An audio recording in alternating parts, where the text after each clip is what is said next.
Welcome back. It's the Big Blue Banter, New York Giants football podcast. I'm Dan Schneier, joined as always my co-host Nick Filato, coming to you one day after conference championship weekend, a fun weekend for the NFL. Not as fun for Giants fans of late, but, great weekend of football, I thought. And we're going to discuss a little bit of recap of the weekend of football, and then we're going to do a small preview of a few players that caught our attention during Senior Bowl week. They'll be performing down at the Senior Bowl this weekend, and they're obviously practicing throughout the week. Nick has done some reports on them, and we're going to discuss them and if they are or should be on the Giants' radar or will be on the Giants' radar coming up in the draft, which is now January, February, March, April, 3 months away. So it's closer than you think. It's a quarter of a year away, which happens to come fast, it seems like, during the offseason, Nick. This is the time of the year where things go fastest. So before we get into that, let's discuss what we took away from the weekend of football. You can start wherever you'd like. Yeah, it sucks for Josh Allen. He put the football right in Dalton Kincaid's hands. It was dropped. It's just that's a Dan Schneier, Nick Filato. I don't want to cut you off, but that's a clear Dan Schneier, Nick Filato right there. What do you mean? I don't consider it's a drop, but I don't love that. Like, to me, it's a really tough to flip your body around and make that catch. That would be on our scale of okay. Your like, stupid it's not scale like that you keep trying to pitch. Like, it's a great throw by Allen, but like a drop to me looks different than that. It's a drop, I guess, technically, but like there has to be some. I just want a scale. I'll just leave it at this. There's a spectrum. I want a spectrum of drops. Yes. Yeah, I need a spectrum of drops. Yeah, of course, but at the end of the day, Josh Allen got blitzed by Steve Stout. Yeah. Just a beautifully designed blitz. The cornerback just split the two end man on the line of scrimmage, and Josh Allen was screwed. It was amazing. It was beautiful. Absolutely love that for Steve Spagnuolo and the Kansas City Chiefs. But the ball was still there, and it should be caught. And it's not necessarily like, it's not the worst drop in the world. I agree with you, but it is one of those things like, that's how the season ends. Yeah, that's how the season ends again.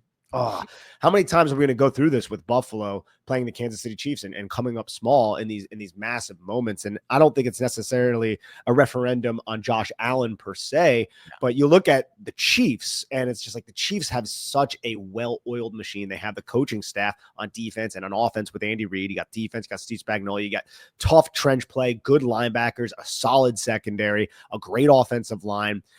And then a hodgepodge of skilled position players who can get picked up off the street and just thrive in the system, a la a Kareem Hunt. You got guys like Juju Smith-Schuster, DeAndre Hopkins, Hollywood Brown, like no true superstar. But then you have the superstar at quarterback and an aging Travis Kelce. It's just it's a completely different operation that the Giants can relate to right now. And I did not want to see, or let me rephrase this. I kind of wanted to see the Chiefs win by the time that game rolled around, and I wanted the Bills to win prior to Washington and the Eagles playing in that game. But then once the Eagles ran away and beat Washington, I was like, I really do think the Kansas City Chiefs have a good shot to defeat Philadelphia Eagles. I don't think the Bills would have beat the Philadelphia Eagles. And at this point, I am just full anti-Philadelphia Eagles. So I had to root for the Chiefs against my better judgment. Yeah, I think you said that perfectly. And I'll be clear. It was a drop, but I do think Kincaid is like contorting his body and the ball dying on him. And you're a professional athlete, though. You're supposed to catch that. Yeah. He'd probably be the first person to say that. He would. He might. He's also playing through a torn PCL, according to Dawson Knox, and like another knee injury. So did you say Dawson Knox, I meant to say, not Dawson Knox. It was a weird roll off the tongue. But I think you said it best. Like when it comes, first I'll talk about two things you said. You first talked about the DNA of the Chiefs, which I think is really important. And, crazy, man. I look at these games these last 2 weeks, and I don't blame Lamar Jackson. I don't blame Josh Allen. I just look at the DNA of the Chiefs and everything that you broke down. The coaching is great, but also the trench play is great. And they've been rebuilding through the trenches. They draft Karlaftis. They have Chris Jones. They draft Trey Smith. They draft Creed Humphrey. They put a lot of assets into replenishing their trenches, and they have the quarterback, and it seems like a winning blueprint because the same thing on the other side of the conference with the Eagles has happened. I know the quarterback is considerably worse. I would think we would both agree, but they have the trench play more dominant on the defensive and offensive lines. And I look at what you said after that, which is so true. Once they won the Eagles, and we'll talk about that game in a second, I was like, let's go Chiefs, because I think the Chiefs have a much better chance to beat the Eagles. With that said, I think Hurts did a really good job. I think the numbers show it, beating the blitz this past week against Washington, where they try to blitz him a lot. That's what Spags does. So that'll be interesting to see if Hurts has really done that. And Hurts had a phenomenal game 2 years ago against the Chiefs. He had 304 passing yards and 70 yards rushing against the Chiefs in that Super Bowl loss with a lot of anticipatory throws. Like, he had his best game, I thought, ever as a passer in that game. So maybe he's a big play guy that can bring it out for that game. We hope not. With that said, a small minority of Giants fans, which I found very surprising, Nick, including Brandon Jacobs, have shared their love for Saquon Barkley and how happy they are for him. And they are rooting for the Eagles because of Saquon Barkley in the Super Bowl. I am never going to be a part of that minority. Yeah. I think it's personally not for me. I don't know a single one of my personal friends, you included, who will be doing that. But apparently some fans are doing that because they love Barkley. Comment below if you're and look, I'm not going to chastise I'm not judging you. Yeah, no, do your thing, man. Fan the way you want to fan. I ain't gonna tell you how to fan. I just couldn't because I've been a New York Giant fan for a very long time, and I've seen the Philadelphia Eagles fan base, and they are the most insufferable group of people out there. So I could not root for their happiness personally. It's also like a pride thing. Like, the Eagles have one Super Bowl, the Giants have 4. I don't want them getting 2. The day that you see me rooting for Barkley or any person who joins the Eagles, it will be the day I'm dead. Like, it's not going to happen. I won't be alive for that moment. There's nothing that can pull me in that direction. And I am one of the rare people, Nick, who don't have fatigue or hate for the Chiefs personally. I love Mahomes, I love Spags, and I love Reed. Like, I've rooted for the Chiefs for a long time. I personally like the Chiefs.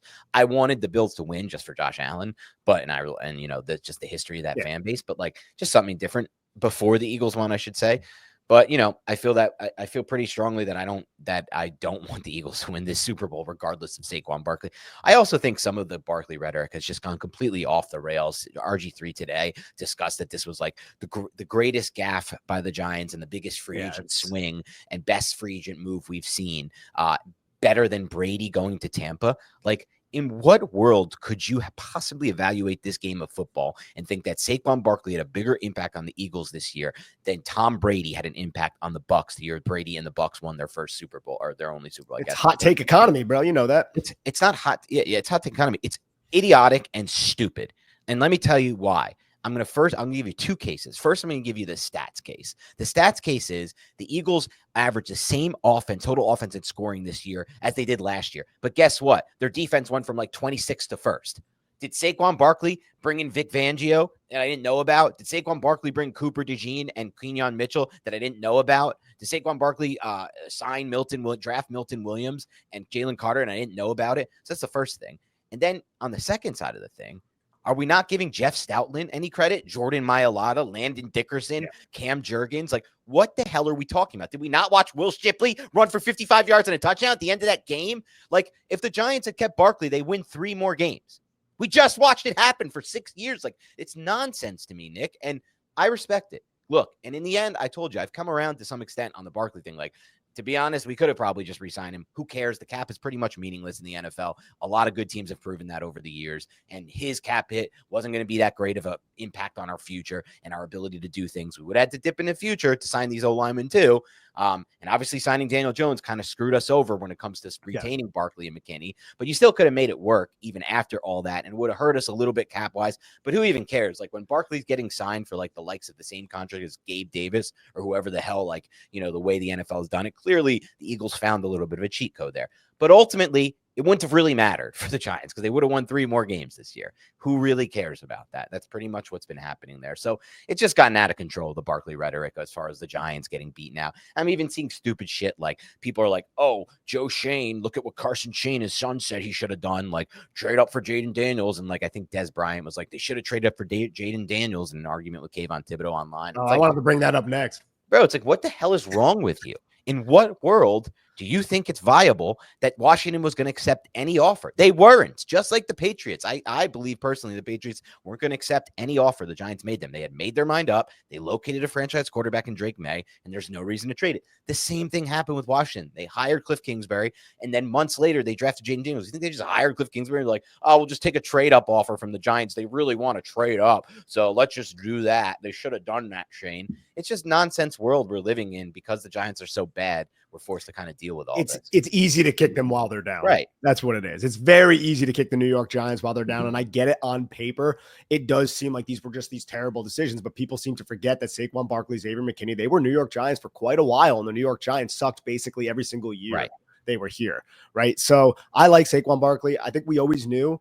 We're clear on this podcast. Saquon Barkley was a superstar. The Giants did not surround him necessarily with the infrastructure that he needs to actualize his talent. He is in that environment right now. Kudos to him. But that doesn't necessarily mean the Giants drop the bag or drop the ball just for not bringing him back. Because everything you just said, and I agree with you, man. The Giants are what, a 6-win team maybe right now, 7-win team with Saquon Barkley. If you don't have that quarterback, if you don't have that solid offensive line, I would argue this year that offensive line was significantly upgraded. But if you re-sign Barkley, could you bring in Runyon? Could you bring in Illuminor? Could you do all these things? Could you have gotten Brian Burns to sign him to that contract? There's a lot that goes into this. It's definitely not as it's definitely not as simple as a lot of these people are making it sound. And it's just very easy to watch Saquon Barkley do that with that offensive line and then go, oh, the Giants are stupid, as if the Giants had that type of Saquon Barkley on their roster. They did not, because Saquon Barkley did not have those offensive linemen to block for him. They did not have A.J. Brown. They did not have Devonta Smith. It's that simple. I don't understand why people have their heads so far up their ass with this topic. It's really not that complex. It's not that complex at all. Like, ultimately, like,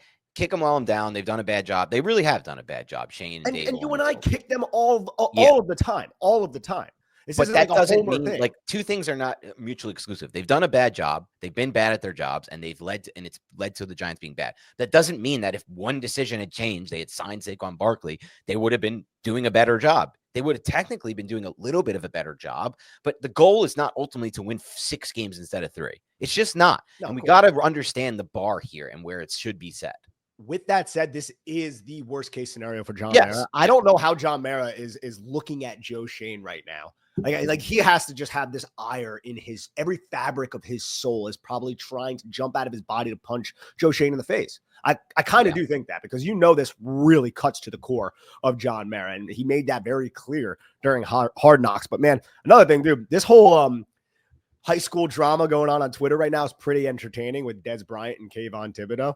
I don't know if people who are not on Twitter don't know what we're referencing. I don't have the exact tweet that started this off, but Kavyon Thibodeaux and Dez Bryant ended up getting into an argument because Dez Bryant was basically throwing a lot of shade at the New York Giants for letting Saquon Barkley go. And Kavyon was like, all right, I'm going to put my foot down and start sticking up for the organization that I represent. And then they started going back and forth, and they got really freaking personal, dude. And the one thing I wanted to take away from it was one comment that Dez made, where he was like, the only good player on the New York Giants is Malik Neighbors. And I was like, Malik Neighbors is a dog, and he has that respect around the league, and I absolutely love that. But how could you say that when the Giants have a top 2, top 3 defensive linemen, a top 5 left tackle? Like, there are some solid pieces on the New York Giants. I think his overall point stands that the New York Giants are a trash franchise at the moment, unfortunately. But there are some dudes there, Dez Bryant. And then Kavyon started saying some shit, Dan, and a lot of people were coming at him for being a bust. And I was just like, oh, Kavyon, like, hopefully someone comes to your rescue. Hopefully Jermaine Illuminor or somebody else starts tweeting on your side, man. I'm not sure if that happened yet. I haven't checked, but it started getting really personal really fast. Yeah, it's definitely been entertaining and personal on that front. I've kind of missed it. I don't really care that much about it. I think more importantly, like, I understand why people are trashing the Giants, and they should be trashing the Giants as a franchise. Yes. I also don't think that the amount of credit that Barkley has been given for the Eagles making the Super Bowl is fair by any means, realistic or logical. Literally, it's not logical. The Eagles defense was, again, in the 20s last year. They were a bad defense. Vic Fangio came in and made them the first defense. That is a much bigger reason for their success. Not to mention, the Eagles 2 years ago or 3, whenever it was, were in the Super Bowl with Miles Sanders at running back. And come on, wake the hell up to this thing. Like, Barkley wouldn't have had that O-line here, and Barkley's not doing the job of the O-line. He's great. He makes that he maximizes what the O-line gives him. Absolutely. He doesn't have any impact on the Eagles defense and what Vic Fangio has done. 0 impact there, but he does maximize the offensive line. I will give him that. It's great. He's making them better. He's not the main reason the Eagles are in the Super Bowl. To me, he's not even close to the main reason why the Eagles are in the Super Bowl. Yeah, it's quite Nick honestly. Sirianni, duh.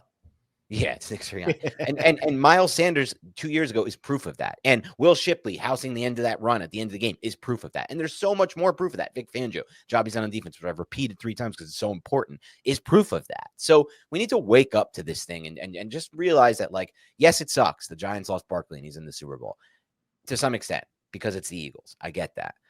Would it suck less if it was another team that he signed with and they went to the Super Bowl, like the Ravens or something like that? Sure, that's fair. I understand that.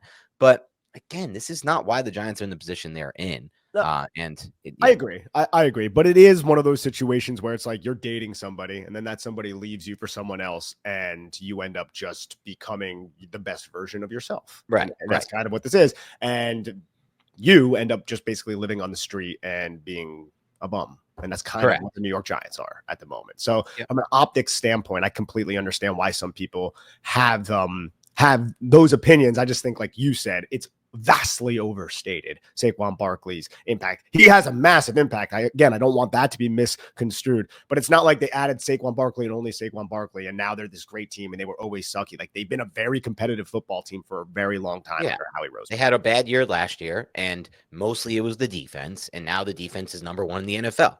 Again, that seems to be a bigger factor than adding a running back behind an already elite offensive line.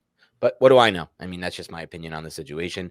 As far as that game goes, Washington's defense is just totally, like, all the progress it seemed like they made in the second half was gone in that game. They looked helpless on the defense side of the ball, except for the rare times they like sent zero, like cover zero and just blitzed and got there. Sometimes they like timed it up with run blitzes, and that was like their safe. They basically had to pull out any stop to try to get a stop against the Eagles. Like, all stops, I should say, to try to get a stop, any stop against the Eagles. And that was basically the game. And again, the offense of Washington fumbled what? 3 turnovers. Yeah, that's another big thing, man. Like Austin Eckler too, one of those like massive turnovers when you felt like Washington had momentum and they were driving down the field, and then it just gets punched out by Cooper DeJean and I think Zach Bond, who, oh my gosh, bro, I knew we were right on that evaluation. You got to give us credit. It looked like Fangio took him. Took Fangio to get him to what we saw on tape at Wisconsin. But it's so funny because I think you and I, like maybe a year and a half ago, we are like, I got to take an L there, because Dan and I were huge on Zach Bond when he was coming out of Wisconsin, and when he was on the Saints, he didn't do shit. And it's just like, wow, this guy's toast, man. What the hell did we see? And now he's with Fangio and he's just unreal, being maximized. I think he's like an all-pro. I think he made the all-pro team, or was a Pro Bowler, one of the two, which is amazing to go. Or maybe he's in the mix for, I saw Defensive Player of the Year they were talking about, or something like that. Some wild. Maybe not that. I saw something on Twitter recently of some award he's up for, just to give a credit to his play. But yeah, on that front, Washington, I think it's pretty clear they're going to be a problem for the Giants for a long time in this game. Sometimes you see a team like this with a rookie quarterback get to the conference championship game or wherever they get to, and then that quarterback fails them, right? Like, I've seen that play out a lot, Nick. It's just like, too big of a game for him. He's not ready for it. I think anyone who watched this game with critical eyes could say that wasn't the case in this one. Jaden played phenomenal. The touchdown to Terry McLaurin, that's just a perfectly timed and rhythm ball that he darts in there on the spot. A few of the other throws, that one throw, I think that was like over the middle on an in-breaker. I forgot that was who, between, like, you remember that throw? It was like between two defenders from a timing. Like three defenders, like, just layered that thing. Like, he looked phenomenal in this game, and the moment was not too big for him. But again, like you said, 3 fumbles, none to do with him. And then this defense was horrific. Yeah. And I want to pivot before we start talking about some of the Senior Bowl players that we want to discuss. One NFC East team, other than the New York Giants, of course, that has not generated much news, and that is the Dallas Cowboys. And I wanted to ask your opinion on their new hire. They hired Brian Schottenheimer, the longtime Seattle Seahawks offensive coordinator. Not really long time, 3 seasons I think he spent there, and he was with the Colts as the quarterback's coach before that. But he was their offensive coordinator for the last 2 seasons, and now that Mike McCarthy is canned, they just promoted from within, promoted Brian Schott. Like, what is Jerry Jones doing? I'm a little like, is he just doing this for continuity? Is that exactly why? I'm just like confused as to like, what do the Dallas Cowboys want to be? My theory on this, Nick, is that he made this decision because Schottenheimer's the cheapest option by far that he could pay, and it will give him the carte blanche to move on from him fast next offseason or the one after that if a good candidate comes up. That's just my opinion. That's my guess on it. Ultimately speaking, Nick, this should be a disaster for the Cowboys. All signs point to this being disaster. Schottenheimer, a lifelong assistant who was genuinely horrible as a coordinator at different times of his career. Yeah. I know he came out today and said some things that do jive with what's working in the NFL. He's like, I want to be tempo, I want to be motion, and I want to be, I forgot the third thing he said. He wants tempo, motion, pre-snap motion, and Forgot the other thing, but like it's all things that sound good on paper. But in his history, he's been a really unfortunately bad coordinator. The Cowboys, I know they had an injury to the quarterback this year, so I won't use that against him. But, they weren't ultimately that great of a team on offense this year. This wasn't their best year on offense even before he got the Dak Prescott injury. Brian Schottenheimer, like in years past, they've been a much more dynamic and explosive passing game and run game. The run game got a little better with him down the stretch. I'm sure that's part of why he was hired. But I don't think this is a good move for them by any means. The Cowboys are in a bad spot, Nick. Like they're not in a good salary cap situation. They have an aging quarterback who's the highest paid quarterback or was close to it last year. So this is like the least of the Giants' worries right now, I feel like.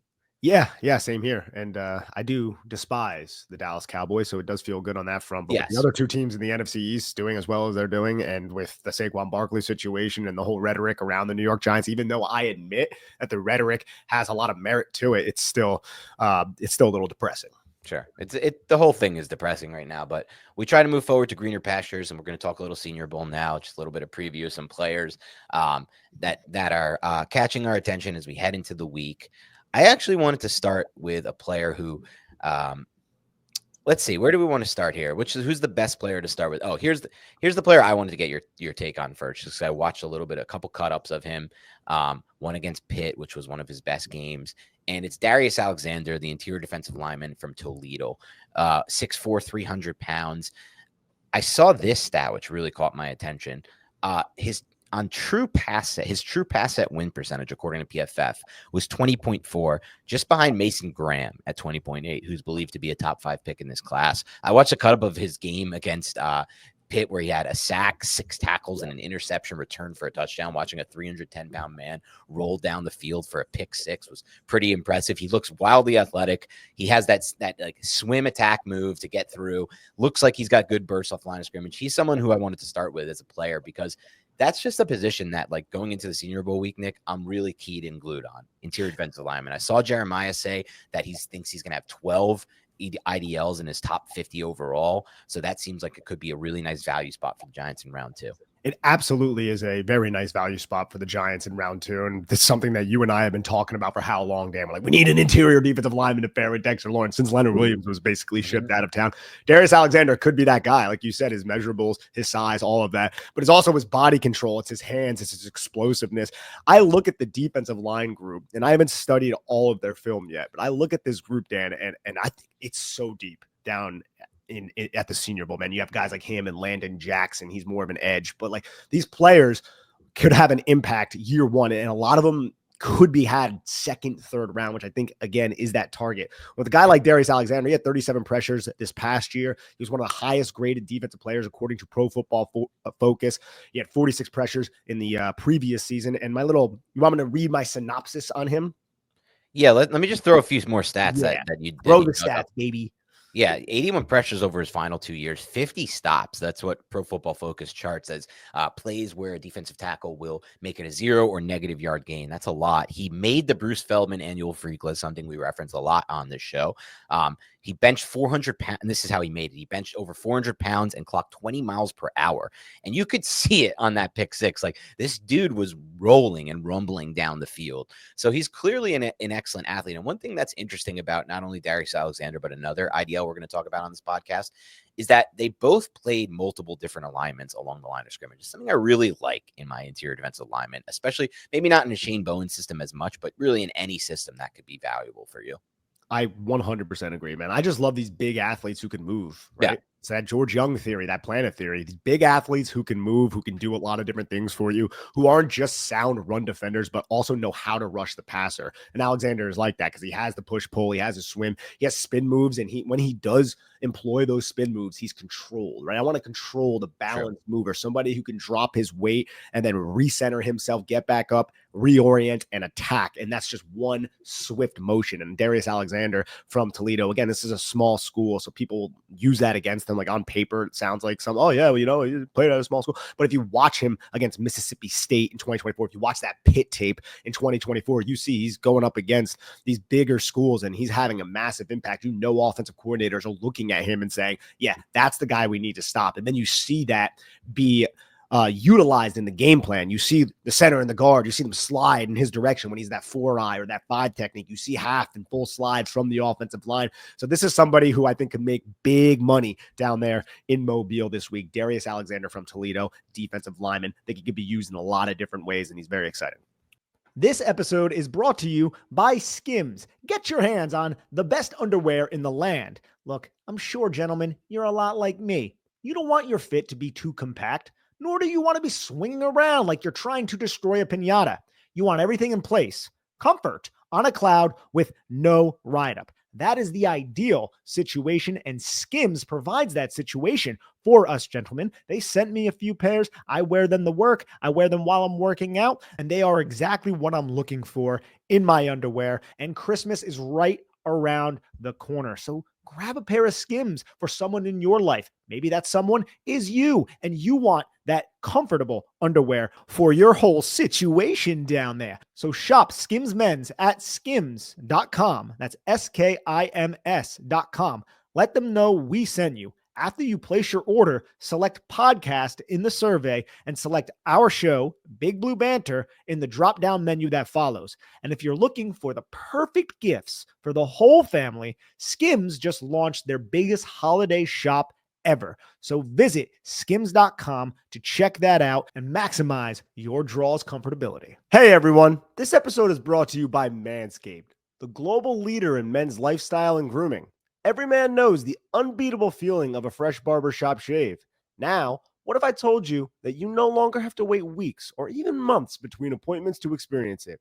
Introducing Manscaped's newest innovation, the Chairman Pro Electric Foil Shaver, the game-changing tool that brings the luxury of professional shave right into your home. Whether you're after that daily silky smooth finish or prefer to maintain a rugged 5 o'clock shadow, the Chairman Pro Electric Foil Shaver is your go-to for precision and style every time. Head over to manscaped.com and join the over 11 million men worldwide who trust Manscaped by using code BIGBLUE for 20% off. Gentlemen, this has changed the grooming game for me, and I highly recommend it for you. Get the Chairman Pro today and experience a shave that is as smooth as you deserve. Get 20% off plus free shipping with the code BIGBLUE at manscaped.com. That's 20% off plus free shipping with the code BIGBLUE at manscaped.com. Okay, let's get to another player here. You want to talk about a player who reminded you a little bit of Drew Phillips when you watched him on tape. And that's Upton Stout, defensive back out of Western Kentucky, smaller school back here. I think according to the college stats, he played 335 snaps in the slot during his 2024 campaign. So that's something to be interesting because the Giants kind of seem solved already in the slot. But the question will be, can he also make that move to being a versatile player who can move inside out as far as if the Giants are going to be interested? Yeah, I really loved Upton Stout's game. He was one of my favorite early evaluations that I did. And look, he played mostly in the slot in 2024, but if you go through 2023, 2022, and even prior to that, it's all outside cornerback. That was his primary thing. Now he's small, dude. He's like 5'9", and that's like being a little bit generous, maybe like 180 pounds. So you're not talking about a big guy. So if the Giants were to go in, but I do think he's a dog, and I think he's a good football player. And like Drew Phillips, he is sound against the run. But if the Giants were to go in this direction, it would be Drew Phillips possibly being kicked outside, which I don't know how much I love, but I think you just are adding good football players. Right. I think the Giants have way too many holes to probably target a player like Stout, but Stout is that guy who's going to go to a team and he's going to be making plays early on in his rookie season because he just has a different urgency to him. He has a different explosiveness, burst. You could just tell, like you could tell early on in his NFL career with Drew Phillips that he had a different movement style and his eyes and his connection to, hey, I see what I see and I'm attacking right away. It's instantaneous, very decisive type of football players, very good and smart football players. And then when they are attacking, they freaking hit you, dude. I absolutely love that. When they freaking drive you into the deck, they have pop on contact despite their more diminutive frame. So I'm a big fan of Upton Stout. I think he's another one who could do well in the one-on-ones, which are completely set up against the defense down there in Mobile, especially when it's wide receiver cornerback. Right. And one thing you mentioned throughout that really stood out to me was just this idea of like, yeah, maybe the Giants aren't in a position where they can or take him based on their needs. I think this will be a common theme for us throughout draft season, but I want to not go away from that thinking entirely, but shift a little bit from that thinking. because not necessarily to say it's not the right way to go about it. Like, look, they have a slot guy already, but man, it seems like the best teams are the ones that are like, wow, this kid should be a second round pick and he's going in round 4. Let's just take him and go from there and worry about like fitting the depth chart later. And let's just think about getting the player right. I 100% agree with you. This is not a point of contention. I actually think this is a fun exercise to posit. Are the Giants in a position to I always think you should do that, but I think there might be some value to having the conversation. Are the Giants good enough to even do that right now because there are so many holes on their roster? I think it would always come down to how much better is Upton Stout than the defensive lineman that you need to get at that or time, whatever it is right? you need, right? Because me and you and I we seem to be on the same page with this. It's you get the best football player no matter what. But the Giants have a lot of holes at the moment, dude. So I think there is at least a conversation to be had there. There is, and that's why I said definitely not going fully away from. But it is interesting to me because I look at it less like granularly. Like, okay, for example, like you could look at it like it's a numbers game, right? Like this guy's 6.82 grade, and this guy's 6.5 grade. This guy at the 6.5, we need more than the 6.8 at position. But the reality of the NFL draft is it's all really a crapshoot. So there is there's not like a baseline. There's not like you get 6.5 play or you get 6.8 play. Somebody might work in the NFL. Somebody might not work in the NFL. And they just are not an NFL player at that point, outside of obviously like the top blue chip prospects. So when they become, are they an NFL player? Are they not an NFL player? I honestly think the best teams are probably just looking at it like, let's get the NFL player and we'll worry about the roster later because it's not going to go down. It's not like you're getting a little bit better of a D lineman versus or a corner versus a D lineman. I agree with you in theory, but I'll say this. General managers and front offices, they're building a team. Right. They're building a team. And a lot of these guys, especially Joe Schoen, who has been in this job for a few years now, he's going to have some sort of conviction for the players that he has all throughout his roster because he's bet on them before. True. But say if you have a position group that there's just glaring liabilities, like if you go back to like the 2022, 2023 New York Giants before they got Bobby Okereke, the linebacker position, they had those glaring needs at linebacker.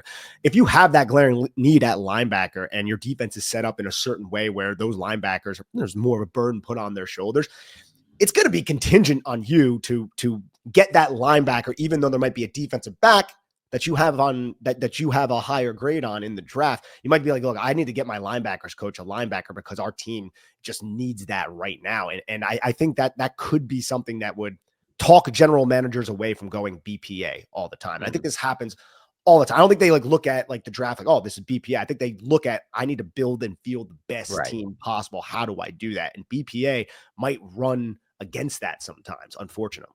Yeah, I think that's fair. I think it's a good point as we move forward through the process to consider. Okay, let's talk about another player here.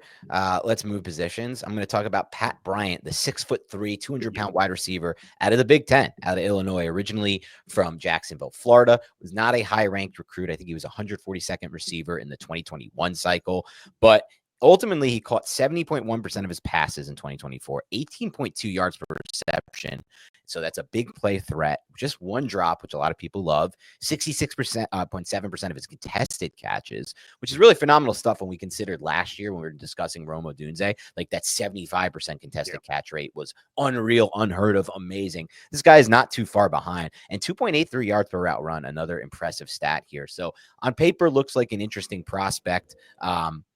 So what are your thoughts on Pat Bryant? I absolutely love Pat Bryant, Steve. I'm excited for him down at the Senior Bowl, man. This is somebody who possesses excellent size, length, 3-level type of threat with good feet and exceptional ability to remain balanced through tight cuts. There were passes that were in his direction, good coverage by the defensive back, and somehow he would find a way to corral it and bring it in. So I look at the Giants wide receiver core right now. You got Malik Neighbors. You got that stud. You got that number one that we desperately tried to locate for so long. Darius Slayton might not be back. You need another wide receiver. And how long, Dan, have we been talking about big-bodied receivers? And not just big-bodied receivers, but big-bodied receivers with some fluidity. Not these stiffs out there. Big-bodied receivers who can move, who are actually, I would say, slightly above to above average athletes for their position, which is really tough, right? To find, to locate. Those guys usually go high in the draft. And I look at Pat Bryant, I think this guy could be a day 2 pick, it's looking like. especially with a really good Senior Bowl, really good combine. I'm not exactly sure how fast he'll run, but he's not a bad athlete either. So I think he tracks the football well. He comes down with it. He's commanding at the catch point. I think he's smart against zone coverage, can create separation against man. He ran deceptive double moves that were really, really smooth. So I really appreciated his tape. And the next wide receiver we're going to go over is a similar type of build. I think I prefer Pat Bryant to him, but he's another one that I'm looking at who could be had maybe slightly later in the draft. That is Elic Ayumanor. And I wanted to say that before you, and I think I butchered it. The Stanford wide receiver, big guy. But yeah, both of these big body wide receivers, and there's a decent amount of big body wide receivers are going to be down there. So Mike Kafka, who is coaching, I think, the Northern team, will have his hands on some of these guys. He should have Pat Bryant and the Stanford kid as well. So that's going to be something that I'm looking forward to. And I really do appreciate what I saw from Bryant. Yeah, Yornor is somebody who I want to check out. 6'2", 210, with a background of setting the high school record for the 100-yard dash and for the 200-meter. Also, according to GPS tracking data, in the 2024 season with Stanford, reached 21.3 miles per hour, which is phenomenal stuff. Kind of just from like briefly seeing that, Nick, and then just like watching as we prepared for this pod, I was just looking at some Twitter cut up. Reminds me somewhat of like what I saw with Andre Josevich out of Princeton a couple years ago, who was a player who I did like, and I feel like the Bengals have gotten a lot out of, hasn't gotten a lot of reps and chances, but is actually a good player when he does play for the Bengals. And maybe somebody like that who I'm going to be interested in seeing, just one of those kind of burner types that also has the length and the size to him. So just kind of that bet on traits type player. So I'll be interested in tracking him during the Senior Bowl for sure. Yeah, you did a good job talking about him, but he's another one. He lined like 13.7% of his routes were from the slot, big slot type of guy. And you look at these Stanford wide receivers and the big slots, and you're like, is that JJ Arcega-Whiteside? It's like, no, I think this guy has a little bit more wiggle than a JJ Arcega-Whiteside. If you guys remember that second round pick that the Philadelphia Eagles drafted. Look, everyone's praising the Philadelphia Eagles. They've had some misses when it comes to drafting wide receivers. I give my buddy shit all the time. He actually gives himself shit all the time. Big Eagles fan. And he always talks about how the Eagles passed on Justin Jefferson for Jalen Reagor. And I was like, yeah, that was a freaking huge miss. How'd you guys screw that one up? But yeah, no, this wide receiver class, big, physical, should be great one-on-ones down there. It would be so bad in life right now if they also had Justin Jefferson on that team. They probably wouldn't have traded for A.J. Brown. Probably not, but they would have then probably used that pick at some like stud lineman on the defensive or offensive side of the ball. So but it's a trickle. It's the trickle effect though, because they might not have drafted Devonta Smith if they did that. Because I think they Jalen Reagor, and then they were like, that was I'm dumb. Like, I'm very dumb. We got to get a wide receiver. And then the Giants would get Devonta Smith, and it'd just be this whole, butterfly effect from that. Yeah, and they might have ended up with Micah Parsons, though. There's nothing like that, so who knows? Whatever, they got Zach Bond, bro. Yeah, true. All right, let's talk about an interesting prospect, Sebastian Castro out of Iowa. Yeah, Sebastian Castro, that's another defensive back who's in an apex overhang type of mold. So I don't know how much the New York Giants will be invested in a player like this. I think he's about 5'11-ish, about like 205 pounds. So like a solid size. I don't have his size in front of me. I'm just going off like my memory right now, but he's a thickly built, controlled, very smart athlete. A lot of these dudes who end up going to Iowa and playing the zone defense and end up making a lot of the calls on the back end of that zone defense for Kirk Ferentz and the Iowa Hawkeyes, they're very cerebral. And this is a player who, when I watched his tape, he's much different than Dane Belton, but he had that similar, like, I can undercut and trust my eyes.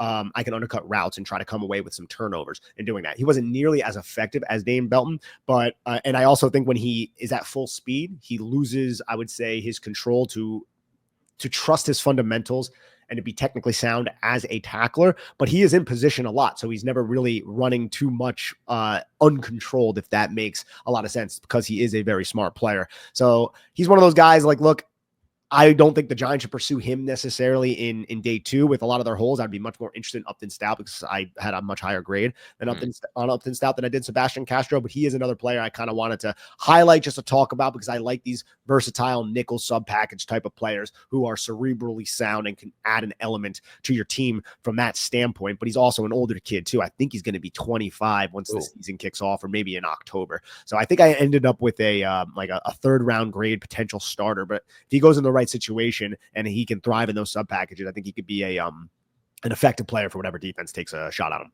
I saw in the profile 15.7% missed tackle rate in college. It's not something the Giants can afford to add to their list. A lot of it though, like again, a lot of it, and I'm not trying to to make excuses for him. A lot of it was like him coming from the backside and him running full speed. And I just don't think he's as controlled. Like, I wish he was a little bit of a better athlete. He's a good athlete, right? And he might test well, but I don't think testing is necessarily reflective of how good of an athlete you are. Sometimes it's how controlled you are as a mover. Can you stop on a dime? Can you mirror very well, which is something you see on those offensive line drills at the combine. But yeah, a lot of those missed tackles, he was coming in pursuit and then he just like throws his body at you. And then these really agile running backs can just step back and make you miss. And it's just like, well, you got to be a little bit more controlled at that point of contact. Right. Very true. Let's get to another prospect the two prospects who excited me the most from your list. Now, I haven't seen a lot of all these guys, so I want to watch more, but was Alexander, who we discussed. And then this player, Landon Jackson, who we haven't discussed yet, the edge / D lineman, because I think he played all throughout the front on Arkansas. And from looking at him, like I had a chance to watch a cut up of him versus Will Campbell from this season. Shout out No Flags Film. He's the man. No Film Flags or No Flag Film. I don't know the exact Twitter handle, but he puts out a lot of good tape cut ups for those. I'll write it in the comments maybe so you guys can follow him and find out his work. It's James Foster is his name. But that was a really fun cut up to watch. And I watched this kid and I'm like, dude, this kid is not like the typical like 6'6", 270. And I think he was actually 6'5.5", by the way. He measured in at the Senior Bowl. So a little shorter than people thought, but almost 34-inch arms at the Senior Bowl, which is good stuff. And he's not your typical like linear athlete. I feel like he was winning around the edge and up the arc in ways that I was just like shocked to see for a big man like him. He could end up being a first-round pick.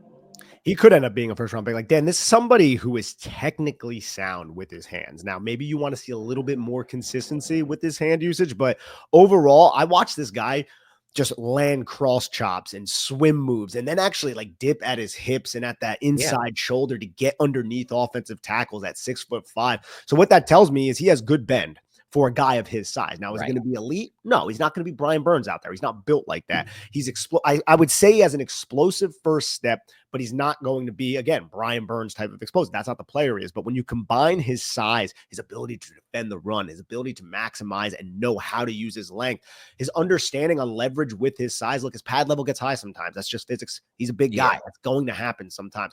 But I feel like for a guy of his size, he does such a good job anchoring down, discarding blocks right at the moment, locating. He can be a good backside pursuit defender as well. He has everything in his wheelhouse when it comes to defending the run. So it's like, how is he as a pass rusher? Well, he's technically sound with his hands. He's not the most explosive, but he has enough explosiveness. I don't think he's going to be a difference-making pass rusher per se, but I think he can affect the pass, and he could be a good complementary to a very good pass rusher on a team. And I think he would fit in well with the New York Giants as well, because you can kick this guy probably inside, and he could be solid in like 3rd and 6 situations next to a player like Dexter Lawrence, because this is an edge rusher. Really good on stunts and twists because he's a controlled mover and he can change direction. He has good feet and he's a smart player. This is a kid who transferred from LSU. He was initially at LSU in his freshman year, transferred to Arkansas, became a captain at Arkansas, basically was on every watch list going into the season, and then had a good season again. And I think he was first team all SEC these last 2 years by the coaches. So this is like the coaches have a lot of respect and a lot of reverence for him. And again, this could be the event for him, Landon Jackson. He's generating, look, we say this every year, Dan, and I want to make this clear. There's going to be 90 first-round picks. Everyone's going to be a first-round pick. Like that's what everyone's saying, because it's just something to say, and it gives good vibes to a lot of the players. But I will say this, bro, this guy could be that like early day 2, possibly slip into round 1, because a lot of the teams who are picking late in the 30s, I don't know what that noise is, Dan. What is that? Yeah, there's work being done on my house. It's just that you're gonna have to deal with yourself. Yeah, thank you. Yeah. So there is a lot of teams that are picking in the 30s, bro, who draft guys like this late. They draft dudes like this late because they know they need those trench guys, and he's a high effort, well-respected, defends the run, high floor type of player. So I could see a team like the Chiefs or a team like that going after him just to replenish their deep defensive line. I really like Landon Jackson. It reminds me a lot of some of the players who have come out recently. One player who the Patriots took out of Georgia Tech, who I'm blanking on his name right now, but just the kid, what's his name? Keon White, was that his name?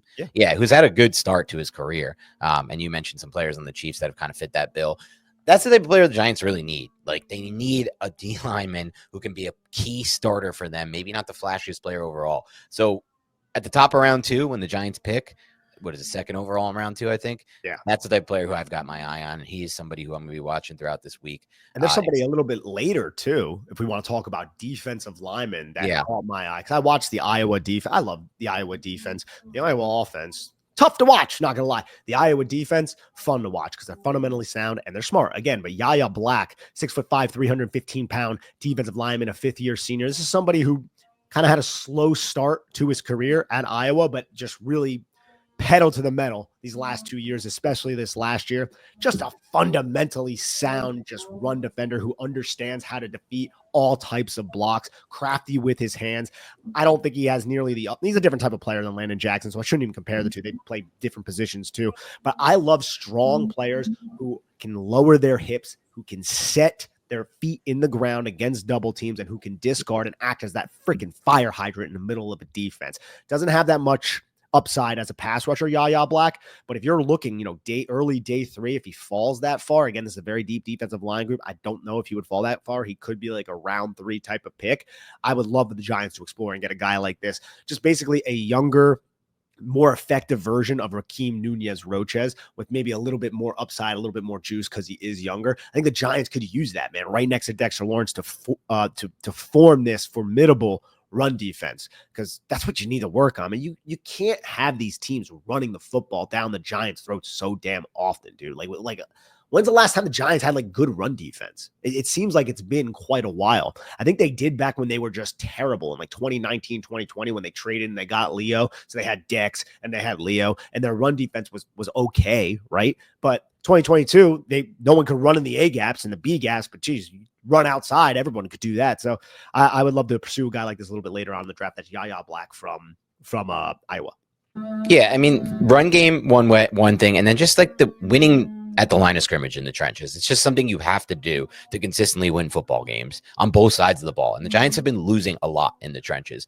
When Dexter Lawrence comes off the field, they lose every time. Even when he's on the field, they don't really have the bodies that are winning. Kavyon Thibodeaux is not the best edge setter. Burns is actually pretty good at that and pretty good against the run in general. But they need more guys and they need more of a rotation. They need more talent at defensive line. When you are this shallow, I guess is the right word to say, in the trenches on the defense side of the ball, you just can't, you're not going to win long-term in the NFL. You're not. And that's something the Giants are going to have to fix this offseason. I think both via free agency and the draft. So another player to keep in mind. How about Ja Joyner, the edge out of Minnesota? Yeah, Ja Joyner, edge out of Minnesota, look a little bit of a raw player. He was one of the first edge rushers I watched coming out this year, but he has a great build, good athletic ability, another player with just long arms, quick, adaptive hands, really flash an ability to win high side. That's something that Shane Bowen likes. The Giants have Brian Burns, who is I would say an elite high side pass rusher. And people give Brian Burns shit. Brian Burns was consistently, Dan, you watch the tape, consistently dealt with tight end chips and running back chips, just so much attention being paid to him. And I like these players who just are controlled, right? That's the word of the day. Can have that spin move and everything. I don't think for a high side pass rusher, he doesn't necessarily have elite bend, but can he flip his hips, get his hips into the pocket, oriented into the pocket? Yes. So I look at a guy like Ja Joyner, and I think he can have an impact for the New York Giants, and he probably could be had at a discount relative to some of these other players that we've talked about. So I like him for the Giants, maybe early day 3 if he were to be around at that time. I'm a little bit uncertain if he would be, just because of his explosive traits and his build. 6'5", 265-pound player. Those are good traits to have under your belt. So that's another one to pay attention to this week. Ja Joyner, Minnesota. You're on mute, bro. How to get off mute here. Scared to even go up here and press the mute button because that one commenter is like, Dan's trying to show off his biceps when he's going to click the mute button. He's going to click buttons on his computer. That guy's still in my head. He lives rent free. Whoever you are. Yeah. The good news is he's supporting us and supporting the show. So the last laugh is on him and with us. But we'll talk about. Is there any other player we want to discuss here before wrapping up? Actually, no. So there aren't any other players I've done extensive deep dives on. And Dan and I, there's one thing you could take away from us. We're going to be authentic and we're going to be thorough with our research on a lot of these players. So I don't want to sit here and start talking about people that I have not necessarily seen. So these are the guys that I have watched. These are the guys that I have watched that I believe Giant fans should be aware of, because the Giants may have a little bit of interest in a player like that. I wish I watched a little bit more of these northern players on the offensive side. I didn't get to the offensive line yet. I haven't gotten to the tight ends yet. I only watched, I think, 4 receivers, and the 2 that we went over are the 2 that really stuck out to me. So, because again, Kafka is going to be there. I don't know how much weight that holds. Kafka, the Saints, did they hire a head coach yet? No, and he had his second interview. Kafka. And he did have his second interview, so it might hold nothing, no weight at all, but it's still something to monitor and pay attention to. I really hope they hire him. I want those 2 third-round picks. 2 third-round picks, bro. Kafka. I do like him, and I think he's a valuable member of any staff, and I think he did a good job in 2022. But does Dable? Nah, I'm just joking. What'd you say? I said, but does Dable? Yeah, exactly. No, the Giants don't seem to. Though I did see a thing lately, or this weekend, Nick, where they revealed the highest paid coordinators, and Kafka is the second highest paid offensive coordinator.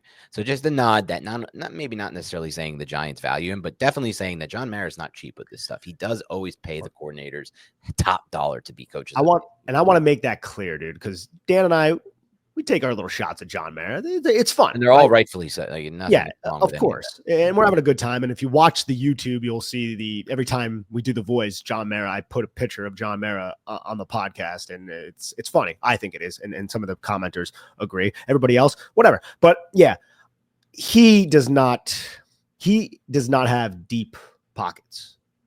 Doesn't. Like, he will pull his wallet out and he will spend big on offensive line. He'll do that, and I love that in my owner. I just wish he could figure out how to turn this team around, because it's been a while and it's starting to get very frustrating. And then 2 guys that, just to wrap up the show, 2 guys that I've got going to have my eye on all week. My main focus, and then in the game, is going to be Jackson Dart and Jalen Milroe, the quarterback at Alabama and the quarterback at Ole Miss. I think if your goal as a franchise was if you're in the spot the Giants are in, Nick, where they're just pathetic, they can't win any football games, and they don't have a quarterback currently on the roster worth even discussing. No offense to Vito, but it's the truth. If your goal, he's a free agent anyways, exclusive rights. Yeah, who cares? If your goal was to become competent as fast as possible, a plan that involved like Travis Hunter or Mason Graham, O-lineman, and then Jalen Milroe in round 2, and trying to devise an offense similar to the one they devised for Daniel Jones in 2022, just a little bit more vertical, with a different skill set from Milroe to Jones, but similar with their quarterback runs and design things like that. That might be the plan. So like, I would watch that. It's not my goal though. And like, I more want to watch to see if Milroe has more that's been unlocked. Cause like, that's where the Eagles did get Jalen Hurts in that second round range, where maybe the Giants get Milroe, somewhat similar prospects, not really fully similar though. Like, Jalen Hurts is really good at throwing over the top. The ball he threw to AJ Brown this past week, and all the examples throughout his tape in the last 3 years, he's one of the best over the top throwers. People don't give him credit for it, but it's the actual truth if you watch the tape. And it's something that I forgot who Ryan Fitzpatrick gave him credit for. He said Hurts reminds him of a young Russell Wilson, which I actually think is the best comp for Jalen Hurts, a young Russell Wilson. But if that's your plan, I want to see it play out. And then Jackson Dart's a guy who's moving up draft boards out of Ole Miss. I want to see if he's the type of guy that can be a franchise quarterback for the Giants. I know one thing is true, that the Giants players believe that mobility is a very important aspect of playing the quarterback position in Brian Dable's offense. Tyrone Tracy was interviewed by Brandon London this weekend, Nick. I don't know if you saw this, but it's a rare moment where a Giants player gave an answer. Brandon London quizzed him or asked him on who he wants the Giants to be the Giants quarterback, and he said Cam Ward. Like, he didn't beat around the bush or say nothing. Tyrone Tracy said Cam Ward. And one of the reasons the main reason he said is because he thought he was the best runner of the guys up there. And obviously he wasn't considering Jalen Milroe, I guess, in that mix, because he's obviously a much better runner than Cam Ward. But he said, like, a big part of this Dable offense is quarterback run and ability to be mobile and move. And so it's just something I want to keep an eye on. 2 quarterbacks there. Jackson Dart, I don't believe he's as mobile, but he has some mobility to his game. Then you have a guy like Dylan Gabriel, who not the most mobile, but he's somebody who can move around a little bit. I feel like that dude's been in college for freaking years. Then again, that was the same case with Bo Nix. That was the same school now at this point, and they're at Oregon, because he started at UCF and then he went to Oklahoma for 2 years, right? And now he's at Oregon this final season. And Brock Purdy was in school for a while. Like, it's not a bad thing, I don't think necessarily, especially at that position specifically. It tends to be looked down upon at other positions, but at quarterback, it might actually be to your benefit to play more and just get more snaps and see more looks. Dylan Gabriel, I've not personally been impressed with anything I've seen from him No, see, I haven't watched any tape on him. No, yeah, just watching college football. Yeah, I've watched college football on him. I kind of want to reserve my judgment, but that's where, like, when I'm saying it's not first, it's not second round, this is like a later type of pick, right? So it really depends on how the Giants attack this. I think they're going to pour assets in it. I expect the first or the second round pick to be a quarterback. If the Giants do not do it in the first round, I think they will do it in the second round. But a lot of that is contingent on what they do in free agency. I think they will add one, maybe even two free agent quarterbacks. So they're not going to make the same mistake again. It's just, can you find an actual solution? That's the problem, right? Because you could pour assets into it, and then the three guys you bring in might not be that great. And it's not like the Giants have done an exemplary job finding quarterbacks. They had an opportunity to find the backup to Daniel Jones last year, and they brought in Drew Lock. So it doesn't necessarily give me that warm and fuzzy feeling that I really want here. And they've poured assets into the lines and the trenches, and that's gone the other way too. So it's really about locating the correct players and trying to get them in here. I do know that, like, back in the past, when the Washington Commanders or Redskins at the time drafted Robert Griffin, they did draft Cousins right in that same class, and was looked down upon. But in the end, it ultimately was a good, successful draft pick, one of the better value picks of any class. I got to imagine Shanahan was just pounding the table for him. Like, I might be wrong. I have to imagine Shanahan was going to town because that was his guy, right? Didn't he love Kirk? Yes, that was the thing. And then they were like, "Oh well, Dan Schneider, your guy loved RG3 though," and that's an awkward situation, kind of overall. Like, again, I appreciated that draft pick by Washington just because look at how it turned out. Kirk is still playing in the league at a high level, and he ended up being a much better quarterback than RG3 in the totality of their careers. The Giants could do that, man. That could be a course of action. I don't think it's above Joe Shane. Yeah, I don't, especially if it's two and not one. I think if it's one, if it's a first round pick, they might not, but who knows? But yeah, Griffin was a first round pick they traded up for in that class. So it was an outside the box decision to go get Kirk in the same class after trading up for Griffin, but ended up working out for them. So just a lot. I think generally speaking, I agree with you though. They're going to, just given the history of this GM, anytime they've had a need, they've poured assets into that need the next offseason. The O-line last year, the linebacker position the year before, as examples of that. Defensive line, draft, end. They've done it with John Michael Schmitz. It's just been very, I made the case last year that some of these guys were matching value and need, but when you look at it as a whole and you take a step back and you take off your, I don't want to call it bias, but just your recent, your proximity bias to the situation, which is we cover this team daily. We don't cover all teams and all GMs. It does seem like Joe Shane has been a very needs-based GM in a lot of ways. So the need here is quarterback this offseason. And I think he's going to put, like you said, pour assets into that position. So we got to keep an eye on all these guys as we work through the Senior Bowl, obviously the Combine too, and then workouts and meetings with the Giants as we move forward. Anyway, that's it for the Big Blue Banter podcast today. Keep it locked and loaded. More content coming your way. Have a great rest of your week. Please like, please subscribe. Please hit that like button. Please comment. Please share. Please auto download on iTunes. If you haven't already, leave a rating and review on iTunes. Get us up above 1,000. I think we are already over 1,000 there. Thank you so much. Have a great rest of your week, and we'll talk to you soon.